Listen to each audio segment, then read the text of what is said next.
At exactly 0542 hours local time, the radar screen at Allied Air Command Ramstein suddenly turned bright red. An attack signal appeared from the most unlikely location in the middle of busy shipping lanes in the North Sea 200 kilometers off the coast of the Netherlands, where only civilian cargo ships should have been. There, the oil tanker named MT Baltic Star had suddenly disconnected its AIS positioning system. But this was a masterful deception. NATO intelligence systems were later shocked to discover the horrifying truth.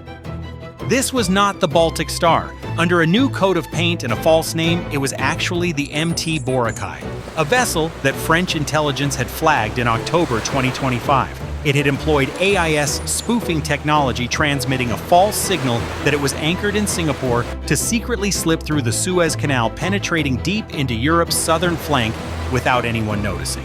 And just 90 seconds after disabling the AIS system, the Club K containers on the ship's deck opened, launching a swarm of Shahed-136 UAVs, forming a deadly black spearhead heading straight for the port of Rotterdam and Germany's liquefied natural gas LNG stations. This was precisely the nightmare the Pentagon had feared for the past 3 years. Russia's Shadow Fleet had officially revealed itself. With the Shahed's speed, NATO had less than 20 minutes to respond. If this deadly swarm of drones were to breach the defensive firewall, the energy economy of all of Northern Europe would collapse in a sea of flames. But what the Russians did not count on in this all-or-nothing gamble was the response of the U.S. Navy. The Pentagon had long anticipated this situation and had laid a huge tactical trap that caused the Boracay to walk right into a kill box.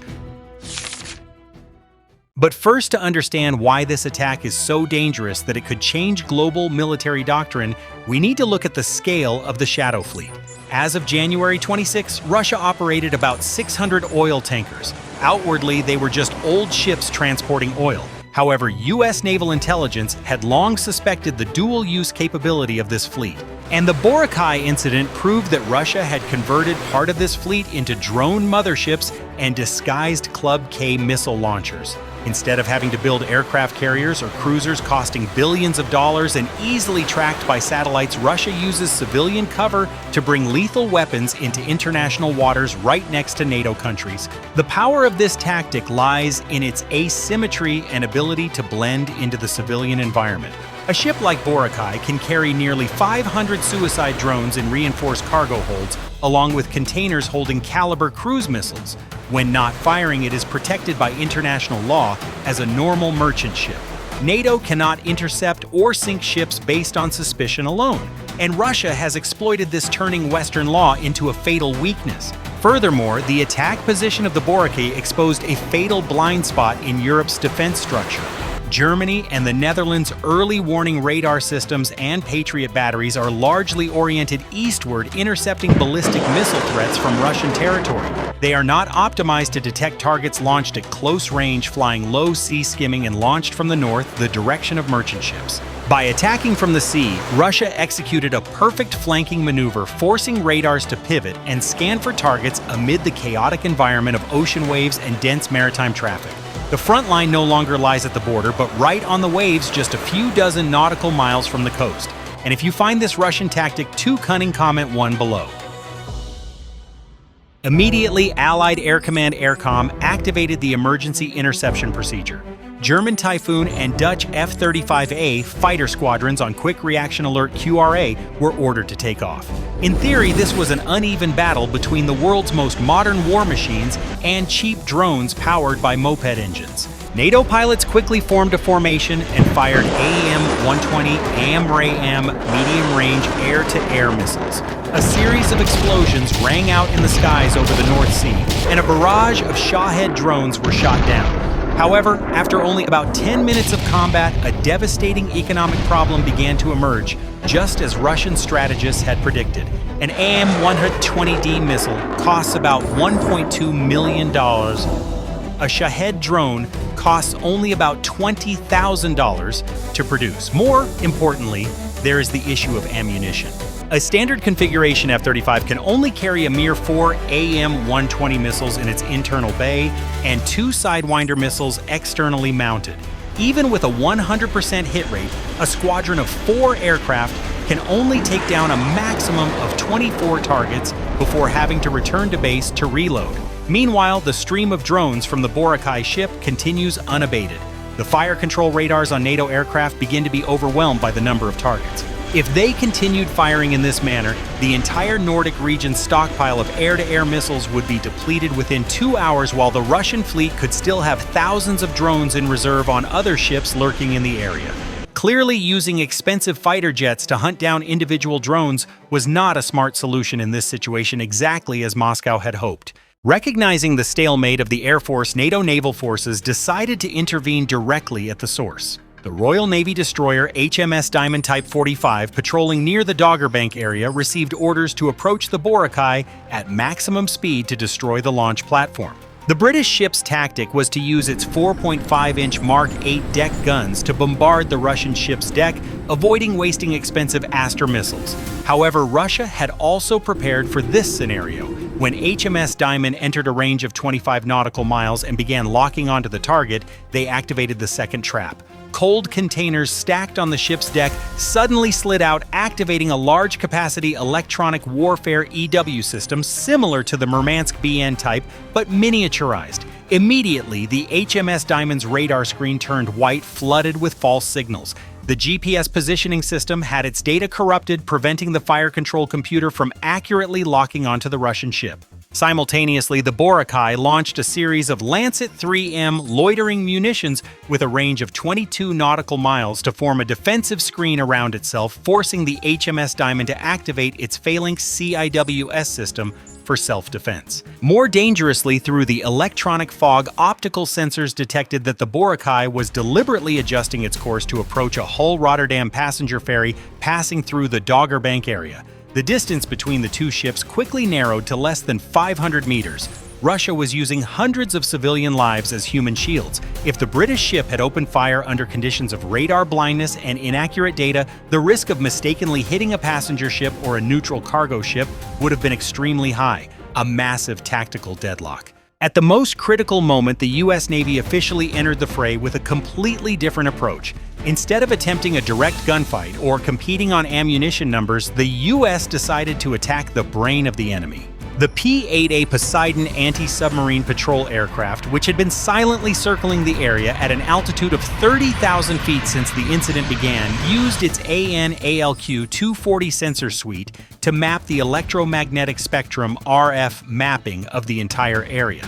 The aircraft's AI system quickly separated and accurately isolated the Ku-band frequency gaps that the Boracay was using to control the drone swarm from the chaotic civilian signals. The target data was immediately transmitted via a secure Link 16 link to the real destroyers rushing in from the west, the EA-18G Growler Electronic Warfare Squadron. These Growler aircraft carry the U.S. Navy's most secret weapon, the new generation AN/ALQ-249 Next Generation Jammer Mid-Band Jamming Pod. Unlike classic jamming systems that simply emit noise to block signals, the ALQ-249 uses an active electronically scanned array AESA radar to focus energy into invisible needles. U.S. electronic warfare officers, EWOs, began injecting malware into the control data stream of the Russian drones. Instead of destroying the drones, they took control of their GLONASS satellite navigation systems. In the sky, hundreds of Shahed drones suddenly halted, changing course simultaneously. They did not fall immediately, but instead turned around and flew in circles, aimlessly crashing into each other or plunging into the sea like disoriented moths.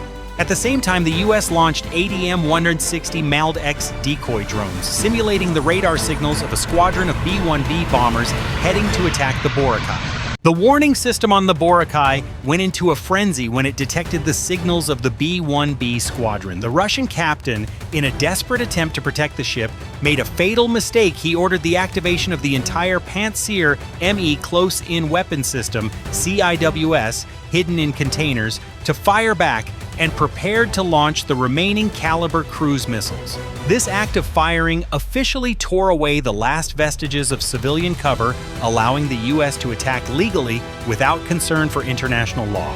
However, the challenge remained. The Boracay was still loaded with oil and explosives. If conventional anti-ship missiles were used to sink it, the explosion would create a massive environmental disaster in the North Sea and could trigger a chain reaction to other ships, causing damage no less than the drone attack. The mission was to shut down the ship immediately without detonating it. This is when the U.S. Navy played its trump card, the AGM-158C LRASM missile, with a non-lethal HPM high-power microwave warhead configuration. Two Fa-18E Super Hornets launched this pair of missiles from outside Russia's air defense range. The LRASM missile used its stealth capabilities and artificial intelligence to skim the sea surface, evading Boracay's defensive firepower. Upon approaching the target, instead of crashing into the ship's hull, the missile detonated in midair just above the command tower, releasing an extremely powerful beam of directed electromagnetic pulses. In an instant, all of Boracay's semiconductor electronics were overloaded and fried. The radar shut down, the missile control system was disabled, the engine stopped, and most importantly, the electronic fuses of the remaining weapons in the cargo hold were bricked. The giant ship suddenly became a harmless, drifting hulk of metal, completely blind and dead in the water. As soon as the ship was paralyzed, U.S. Navy SEAL and British SBS Special Forces teams quickly carried out a vessel boarding, search and seizure (VBSS) operation to take control of the ship. There was no significant resistance from the Russian crew, who were panicking in the dark because the entire electrical system had collapsed. The Boracay was towed by NATO tugboats to port for investigation and disarmament. The drone attack was completely thwarted without any loss of life or damage to Europe's energy infrastructure. However, there were no victory cheers at the Pentagon or NATO. This event was only the beginning of a more frightening new reality. Although Russia's plot failed tactically, it achieved its strategic goal, proving that the Shadow Fleet is a real combat force capable of crippling NATO. The U.S. and its allies now face the daunting challenge of how to monitor and control 600 similar vessels operating across the oceans without disrupting global trade. The U.S. Navy's victory this time relied on the element of surprise in electronic warfare technology and microwave weapons, but these secrets have been exposed. Russia and other adversaries like China will undoubtedly study this failure in detail to upgrade their anti-jamming systems and harden their electronics for future confrontations. The war at sea has entered a new chapter where the boundaries between merchant ships and warships, between peace and war, have been completely blurred. In this new era of uncertainty, the victor is no longer the one with the most powerful firepower, but the one capable of turning the enemy into harmless scrap metal before they even realize they are under attack. And a small note, this video is based on real events but dramatized to help you better visualize how technology, tactics, and military doctrine work in reality. Therefore, some details in the video are hypothetical. Our goal is to analyze military thinking, technology, and warfare for educational and entertainment purposes. What do you think about the outcome of this chess match? Leave your thoughts below. Don't forget to like, subscribe, and turn on notifications so you don't miss the next video. Thank you for joining me for the past 12 tense minutes. Now dismissed.